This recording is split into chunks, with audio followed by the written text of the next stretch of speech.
Can you hear it? That sound in the dark.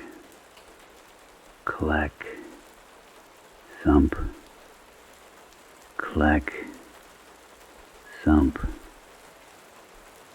The man in the cabin, his name is Samuel. He's awake now. Or maybe he never was asleep. Hard to tell when darkness has been pressing in for so long. The loom sits in the corner. He can't see it, but he knows it's there. The way you know about the mountain looming outside, even when you can't see nothing but fog. And then he sees it. His name, Samuel, woven right into the fibers, letter by letter, not in thread, in something much darker, in something that looks like old blood mixed with holler mud. The clacking stops. The silence after is worse than the sound ever was. He opens his mouth to scream, but no sound comes out, because he knows that screaming is what the loom is waiting for. Archive case file 062. Title: The Midnight Weaver. Status: unexplained. Designation: hazardous. Location: Laurel Thicket, Appalachia.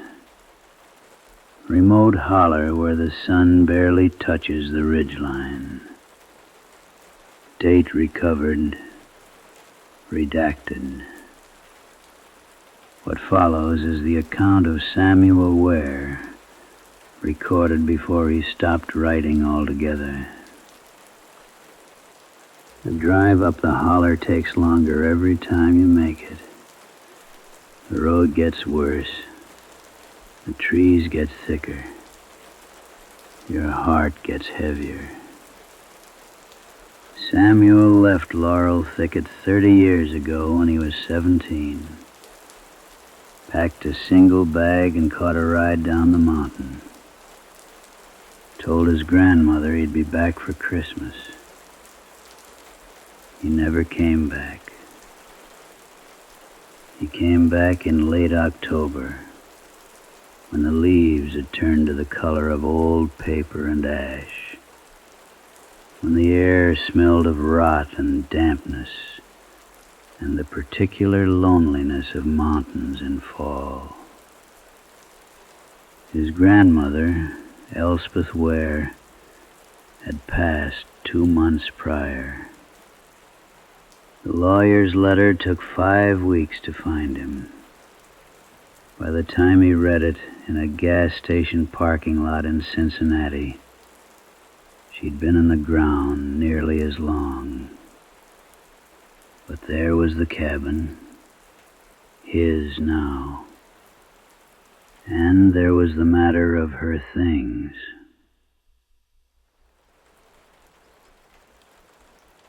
The first thing he noticed was that nothing had changed, and everything had changed.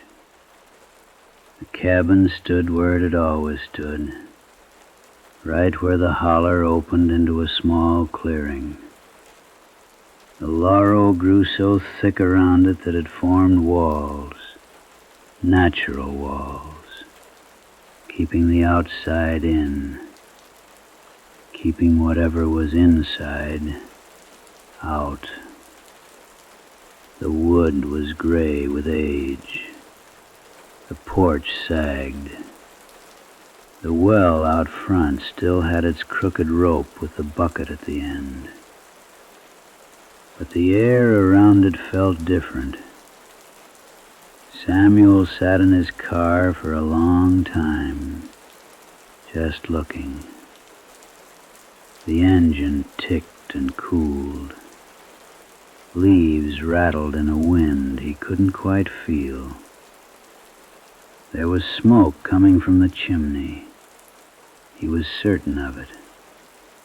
A thin gray thread curling up into the darkening sky, disappearing into fog rolling down the mountainside like something alive.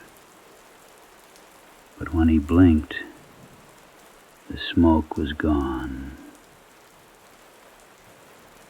The porch creaked under his weight in exactly the way it always had.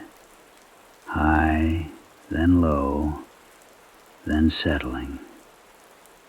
He knew those creaks like he knew his own heartbeat. The door stuck when he pushed it open. Not locked, just stuck, like the wood had swollen with mountain damp, like the cabin itself was reluctant to let him in. The smell hit him first, old, thick, like breathing in all the years he'd been gone, condensed into a single moment. Dust and wood smoke and something else, something like lavender maybe, or something that had once been lavender a long time ago. And on the far wall, in the corner where the light barely reached, he could see the shape of it, the loom. He'd known it would be here. His grandmother had been a weaver. That's what the Ware family was known for throughout the holler. Blankets that were said to last generations. Blankets that people asked for by name. But he hadn't seen the loom since he was a boy. His grandmother had been very particular about the loom. That was the first rule. Never touch it without permission. Never move it. Never disturb the threads when there was work in progress. She had taught him this when he was small, 7 or 8 years old. He'd wandered over to it one afternoon, curious about the patterns forming on the frame. His small fingers had reached out to touch one of the threads. She had found him there, hands still outstretched, frozen. "Don't," she had said quietly. "Never touch the working threads. Not unless I ask you to. Not unless you're willing to pay the price." He'd asked what the price was. She had simply returned to her work at the hearth, and he had never asked again. There had been other rules, rules woven into his childhood like threads into cloth. Never count the stitches on the loom. The number you reach won't be the truth. Chasing the truth through counting will lead you to places you don't want to go. And the most important rule, if the thread turns red, don't look at the window. Don't open the door. Don't answer if someone calls your name. In the back room, Samuel found notebooks, leather-bound, worn from use, his grandmother's handwriting. Years of entries, decades of them. He opened the most recent journal with trembling fingers and read slowly in the lamplight. The pattern is nearly complete. 43 years I've been working on this one. The threads have their own will. I am just the hands. When Samuel comes, and he will come, he will understand. Or he won't. The pattern will complete itself either way. Samuel set the journal down. That night he slept rolled in one of his grandmother's quilts on the floor. The quilt was warm and familiar, though he hadn't felt its weight since childhood. Sometime in the middle of the night he woke to a sound. The loom. The sound of the loom. Clack-thump. Clack-thump. Steady. Methodical. Like the heartbeat of something very large and very patient. Like the mountains themselves, breathing in and out, over and over for thousands of years. Samuel lay still, eyes open in the darkness, listening. It went on for what felt like an hour, but was probably much less. Then it stopped, abruptly, as if his becoming aware of it had broken the spell. He did not fall back asleep. The morning came gray and foggy, the kind of morning where it was hard to tell if the sun had risen at all. Samuel forced himself to return to the back room around midday. The loom was quiet now, but the pattern had progressed. It was taking shape in a way that made his stomach clench. It was not abstract, not purely geometric. It was figures, many of them, interlocking, forming a kind of procession, and their faces were turning toward each other in ways that suggested communication. And in the center of the loom, at the focal point of the design, there was a name beginning to emerge in the threads. Samuel. He backed out of the room slowly and closed the door. As night fell the second time, the loom called to him again, not in sound, but in a way that pulled at his attention, the way a loose tooth pulls your tongue toward it, again and again, even though touching it causes discomfort. The pattern had progressed significantly. The figure in the center was more defined now. The face was beginning to take shape. And in the corners of the pattern, other forms were becoming visible. Shapes that might have been people. They seemed to be reaching toward the center, toward the figure marked with Samuel's name. Samuel's hand moved toward the loom almost without his conscious will. He reached out to touch the thread with his name on it. And he felt it. Warm, moving, almost alive. And in that moment, everything changed. The world inverted. The cabin disappeared. The fog became the only thing that existed, and he was floating in it, seeing images that weren't quite images. They were impressions, memories that belonged to people he had never been. He saw his grandmother as a young woman, being taught the rules by an old woman who might have been her grandmother.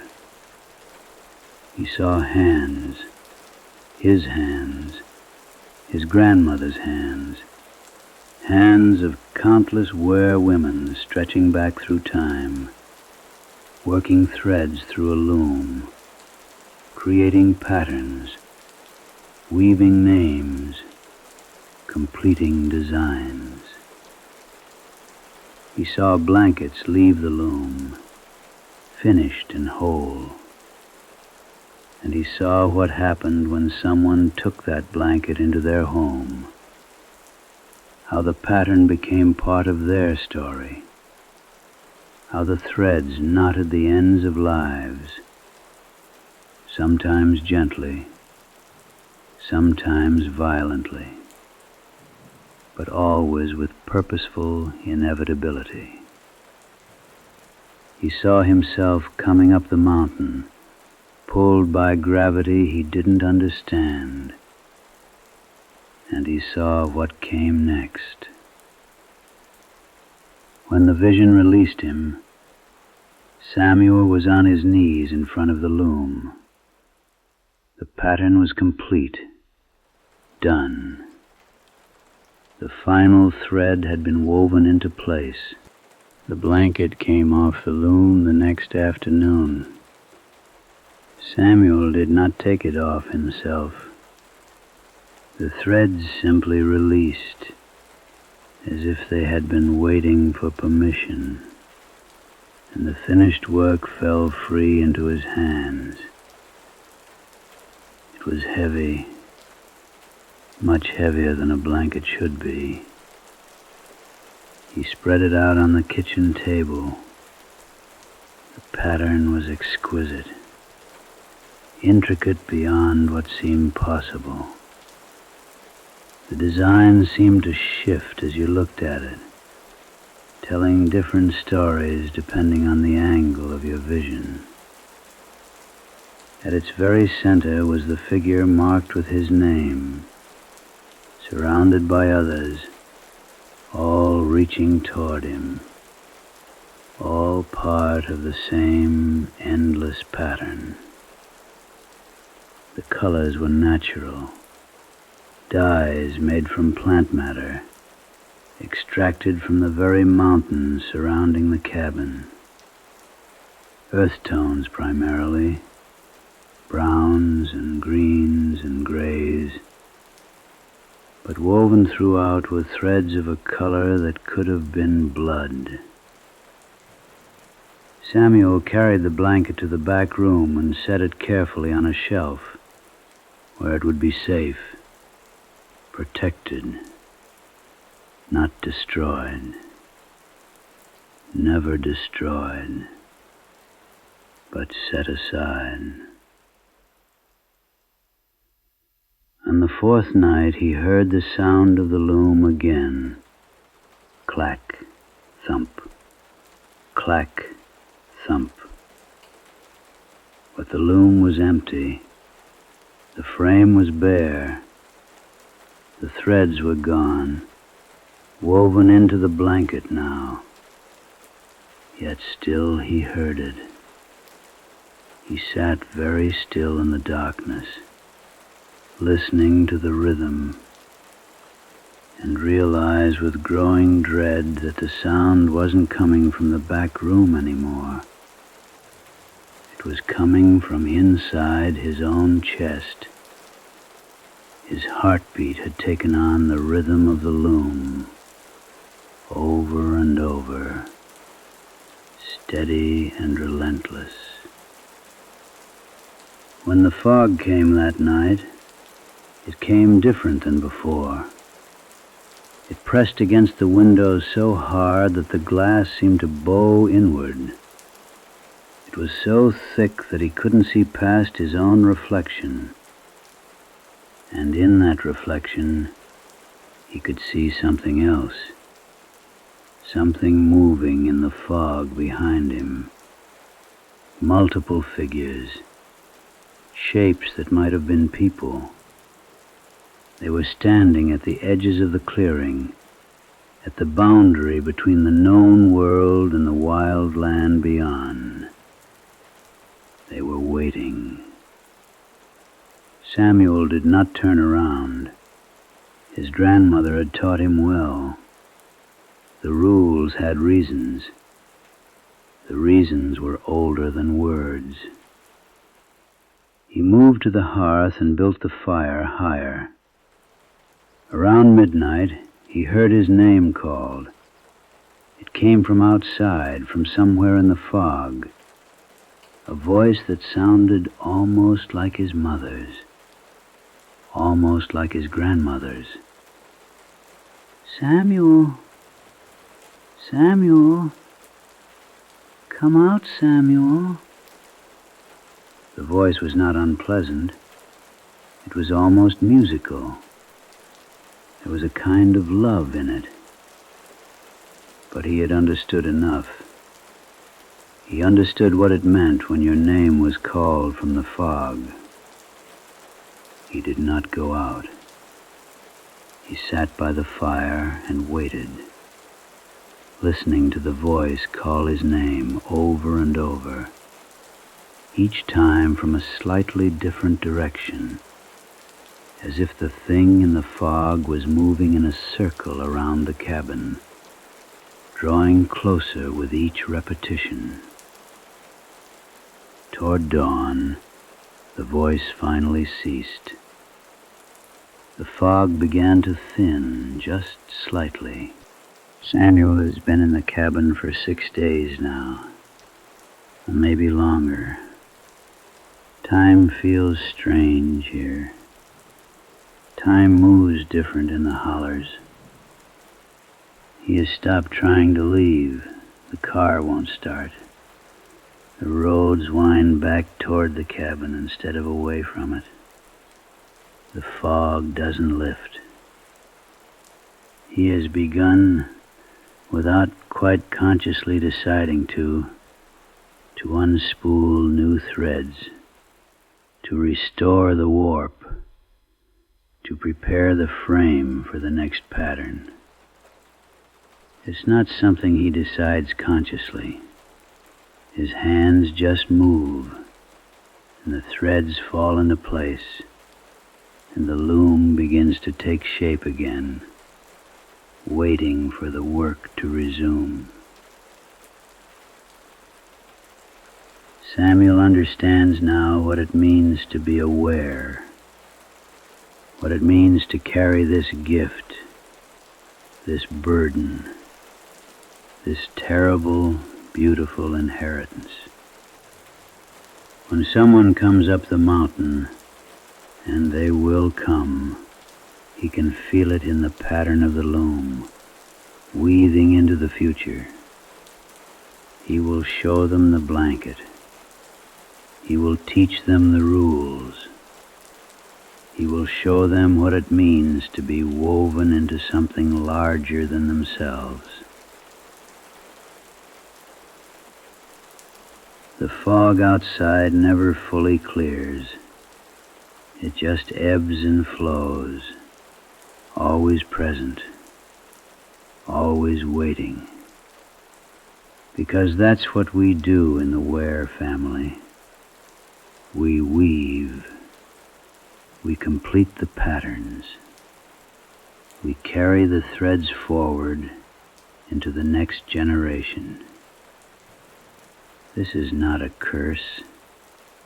It is an inheritance, a way of loving someone so deeply, so completely, that you weave their entire life into a pattern, and then you give them the pattern to carry, so they know they will never be alone. The thread never breaks. It only weaves. In a cabin deep in Laurel Thicket, where the sun barely shines and the fog never lifts completely, the loom continues its work. The hands that guide it might once have been human, but that was a long time ago. Now, it's just the pattern completing itself again and again and again.